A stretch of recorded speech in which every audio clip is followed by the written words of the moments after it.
আলহামদুলিল্লাহ আপনাদের সাথে এত রান্না করতেছে।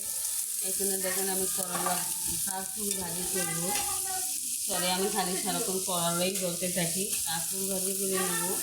এখানে আজকে আমি ডিম দিয়ে করবো কাঁচুর ভাজিটা। এইসব কাঁচুরগুলো আমি দিয়ে দেবো। আপনাদেরকে আমি আজকে ভাজিতে নতুন দেখাবো। বুঝতে পারবো এখানে আমি কাঁচামরিচ দিয়ে দিয়েছি। আমি একটু সামান্য হলুদ দিব। কাঁচুর ভাজি করবো।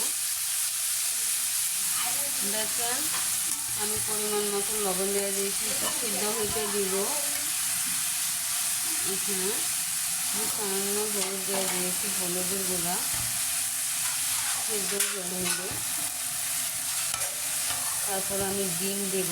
ডিম ঝিরি ঝিরি করে দিয়ে দিব। আমার একটা কাঁচুর ভাজিটা আমি অন্যরকম করবো, আপনারা দেখতে থাকেন।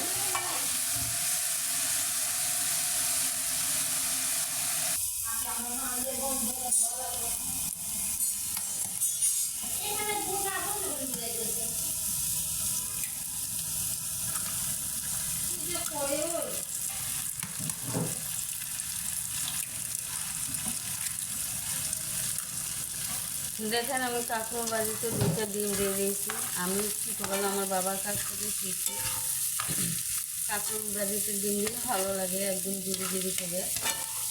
মিষ্টি ঝিঙ্গা ভাজি, কাঁচুর ভাজি, ওটা ওই যে 2টা আমি দিয়ে দিয়েছি। এখন ওটাকে ভালো করে বেজে নেব আমি।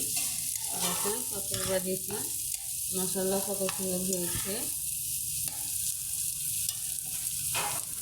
দেখেন আমার কাঁচুর ভাজিতে মশলা কত সুন্দর হয়েছে, আলহামদুলিল্লাহ। আমার বাবার কাছ থেকে আমি কাঁচুর ভাজি এভাবে শিখছি, ডিম দিয়ে খাওয়া। আমি কখনো জানতাম না। আমার বাবা আমাদেরকে ছোটোবেলায় খাওয়াইতো কাঁচুর ভাজি ডিম দিয়ে।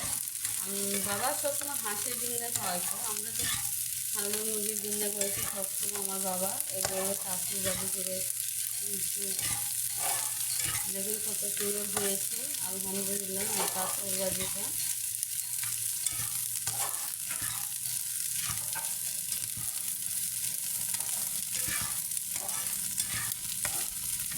কাঁচুর ভাজিটা হয়ে গেছে। আমি একটা ডিশে ঢেলে নেব।